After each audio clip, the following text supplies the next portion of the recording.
Bonjour, je m'appelle Thomas Dermine, j'ai 35 ans, je suis membre du gouvernement belge en charge de la politique scientifique et donc j'ai la tutelle sur le musée de Tervuren qui est le plus grand musée d'Europe sur l'Afrique centrale et qui a les plus grandes collections qui ont été acquises principalement durant l'époque coloniale.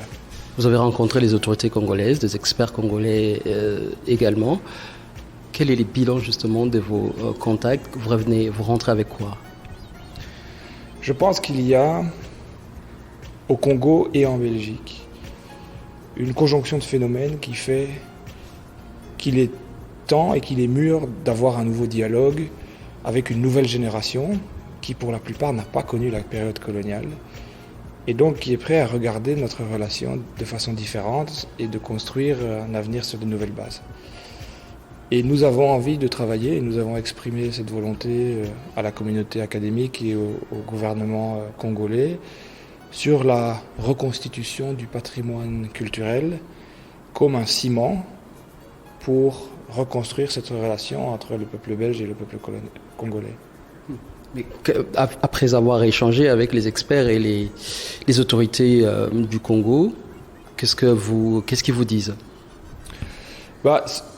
On voit très clairement, et le président Tshisekedi s'est exprimé la semaine passée pour dire que cette question de la reconstitution du patrimoine culturel était à l'agenda. Et la semaine prochaine, il y a un fabuleux colloque qui est organisé ici à Kinshasa dans le cadre de la présidence de l'Union africaine sur le sujet. Donc le sujet est mûr au Congo.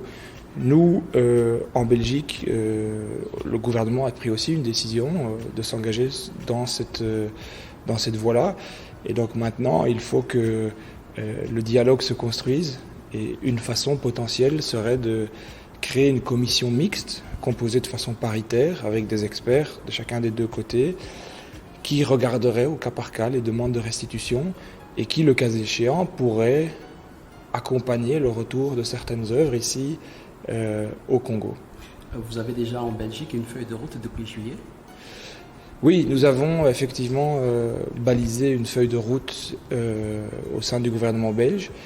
Mais ce qui est important, je pense, et est ressorti très clairement des discussions que nous avons eues ici, c'est que les deux processus, au Congo et en Belgique, doivent se rencontrer.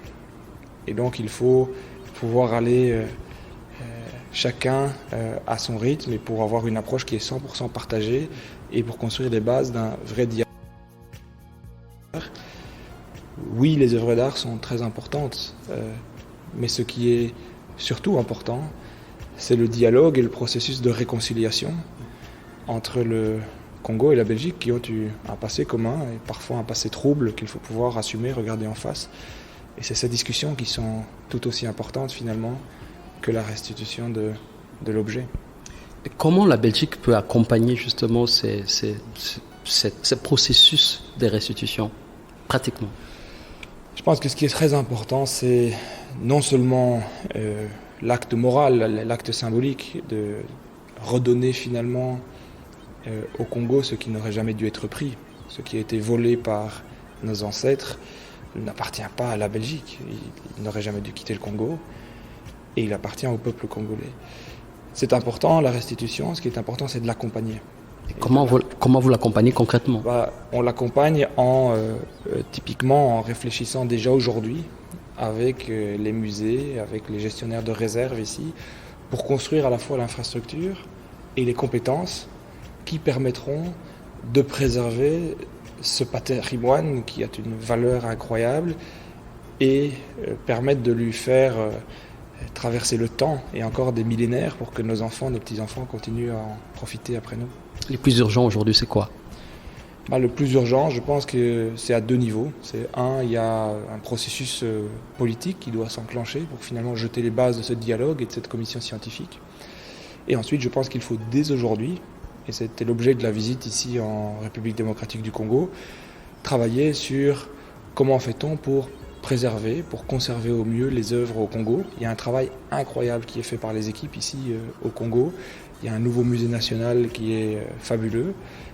Et donc ce sont des éléments qui vont dans le bon sens et il faut s'assurer que cette bonne dynamique qui est portée par le gouvernement actuel au Congo puisse être entretenue dans le futur. Et en tout cas la Belgique est prête à s'engager en ce sens et à ne dire pas juste comme on l'a fait par le passé, on va rendre des œuvres pour se donner une bonne conscience, une bonne morale, mais à s'engager dans un dialogue plus long et dans un accompagnement du processus sur les prochains mois, sur les prochaines années, sur les prochaines décennies, parce que c'est une façon de garder un lien privilégié et un dialogue sur un juste équilibre entre nos deux peuples. Et concrètement, les prochains mois seront faits de quoi? La prochaine étape, c'est quoi? La prochaine étape, c'est de pouvoir finalement jeter les bases d'un... Donc il y a un colloque la semaine prochaine sur la question qui est portée ici à Kinshasa, qui va finalement jeter les bases d'un processus de travail et de la conclusion, on espère, d'un accord bilatéral entre les deux pays qui pourrait instaurer une commission mixte entre nos deux pays. On espère encore en 2022, parce que si le sujet est mûr au Congo, comme l'a mentionné le président Tshisekedi, le sujet est mûr aussi en Belgique. Il n'y a aucune raison de traîner. Et je pense que c'est un très beau sujet qui est très symbolique et qui est très important. Déjà que le Congo aussi a annoncé une commission pour justement gérer les dialogues et aussi la restitution de ces pièces. Oui, tout à fait. Maintenant, on est vraiment dans cette phase où on doit finalement faire recoller les différents processus.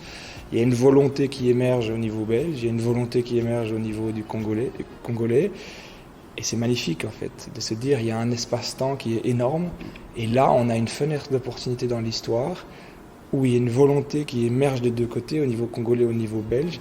Et le défi et la beauté du travail des prochaines semaines, ce sera que ces deux volontés se rencontrent dans un dialogue pour entamer un processus qui est un travail conjoint. Et vous avez commencé un travail qui a aussi commencé par le changement du nom du musée des Terres Burennes, qui aujourd'hui devient le musée d'Afrique centrale. Quel est l'avenir justement de ces musées quand vous entamez ce dialogue avec les autorités congolaises? L'avenir, qu'est-ce que sera les musées d'Afrique centrale en Belgique? Mais comme vous le dites, il faut faire attention à comment on nomme les choses. Mais c'est pour ça, et je recolle juste encore un dernier mot sur le dernier sujet, mais on doit parler aujourd'hui de reconstitution plutôt que de restitution. Parce que restitution, c'est très européocentré. C'est-à-dire qu'en fait, c'est l'acte des Européens de rendre.